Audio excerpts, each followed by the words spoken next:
We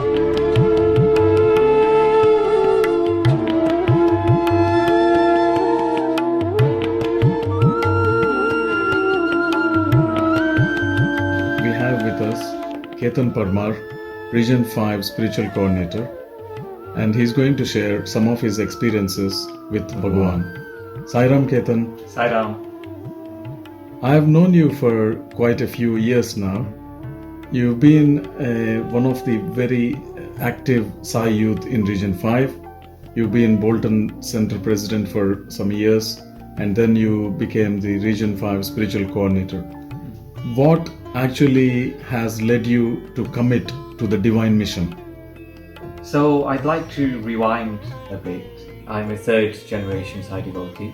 Prior to 2010, me and my parents and brother, we respected Baba as a figure, but we didn't know much about him, or we weren't too deep into his devotion or this organization.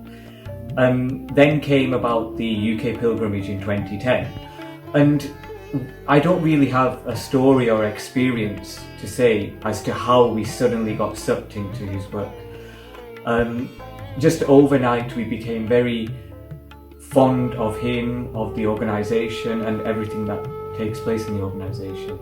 And from that 2010 pilgrimage onwards, it's just been onwards and upwards.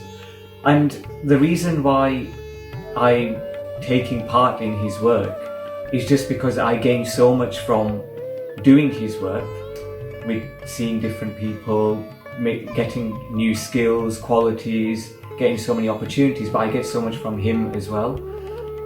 I just feel he does so much for me, and I feel that in my everyday life.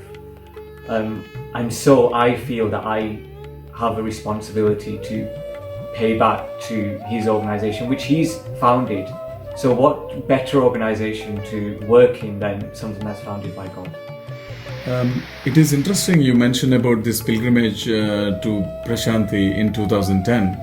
There is a special photograph of you and Swami in the same frame. Can I ask you what was going through your mind when you saw Swami that day? So I actually remember that day quite clearly. It was the day that Jayanti Uncle Raja, he offered to take myself, my mum, my auntie and cousin sister to see some of the landmarks around Prashanti, Puttaparthi, sorry. And we'd been to the Gokulam, I think a museum, and the Kalpa Vruksh as well. And I just remember that my clothes got quite dirty from bending down at the Kalpa Vruksh. And we went to darshan that evening because we were quite late getting back, so I didn't have time to go and get changed, so we went straight to the ground where all the UK group were lining up. And I remember thinking my clothes are so dirty and so on, but it doesn't matter. I'll be sat in a different row today because Region 5, the different regions, were taking turns in the rows. So we got to the hall, and I remember that Harish Bhai and Ravi Bhai were sat in front, and they were asking some younger children to come and sit in the centre of the Gulwant Hall because the UK had an opportunity to sit there. And I remember Harish Bhai turning around and saying, go, you're a child, go. And I quickly got up and went, and I was the last person who was allowed to sit on the front row there.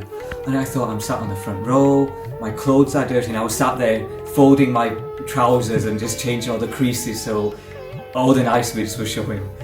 And then Baba came, and I did have eye contact with him at one moment. But as many people say, your mind just goes blank. You don't know what to do, what to say. And it was the first time I was seeing this figure, which I've only ever seen in photos, in front of me. How do you react? What do you do? So in answer to that, my mind was just completely blank. And I feel that's his Leela in a way. He just froze time for me in that moment. That's a very beautiful explanation, Ketan. It's really wonderful the way you put it. Is that photograph still a special one for you? Definitely. So I still remember when I was going through school, college, especially when I was worried about my exams. So to put it into context, I had that photo printed quite large and framed in my room. And when I was having my exams, I'd get quite worried that, oh, Baba, will you help me? Will I do well? And then I just looked at that photo and I'd always say to myself, well, you've given me this photo, you've blessed me, and I've got this immortalized blessing, so everything will be fine. So that photo is just a reinforcement to me every time when I feel low, when I feel, oh, Baba, am I still as blessed, and so on. And we're all equally blessed. But yes, I do cherish that photo. And again, it's a gift from him to me. You've been a center president for quite a few years now, and you're the regional spiritual coordinator. So, are there any challenges you face? And if so, what kind of challenges do you face? Well, there's obviously challenges all the time, but I never see any challenges because I feel so motivated to do Baba's work in this organisation. I just think it's a privilege to do everything, being able to sing, being able to organise a workshop, being able to facilitate a workshop. It's all his blessings in disguise, and we always learn something out of it. So I never see anything as a challenge. I actually quite enjoy doing the work. But trying to balance university work and getting everything up to speed in the organisation, well, that can sometimes be a challenge, and I have to really work hard to set time aside for each thing, because sometimes I can just get so overwhelmed in Baba's work. And other than that, there's not really anything. Like I said, there must be challenges, but with his grace, he smooths those challenges over. And he just makes everything so simple for us. It's him who's doing it in the background, not us. So having these roles is a big privilege. It's amazing that you don't take these as challenges. How do you get the motivation to fulfill the responsibility that comes with these various roles?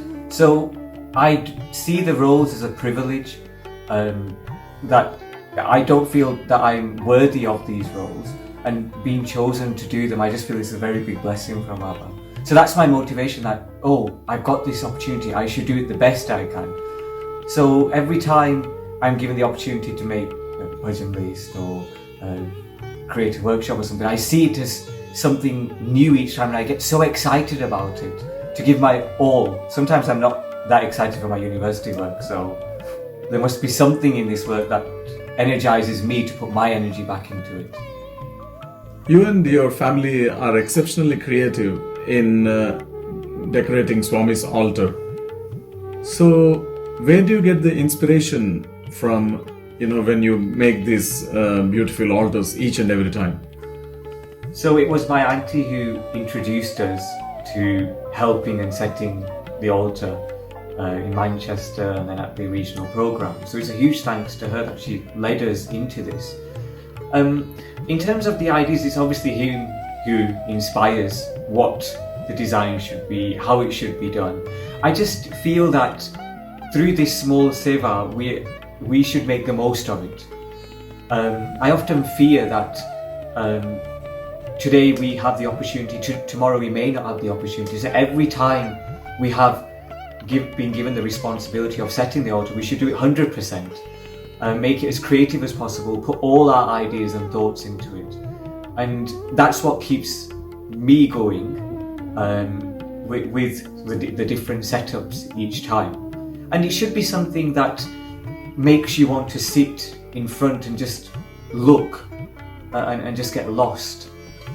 Just like when you sit in Kulwant Hall, Prashanti Mandir, the intricacy of the detail and so on, you can't absorb it within seconds. It takes you so long just to look around at all the lights, the elephants, the peacocks, and that's what I try and bring in when we're doing the altar setup, that there should be something for everyone's eye in there. There should be so many intricacies.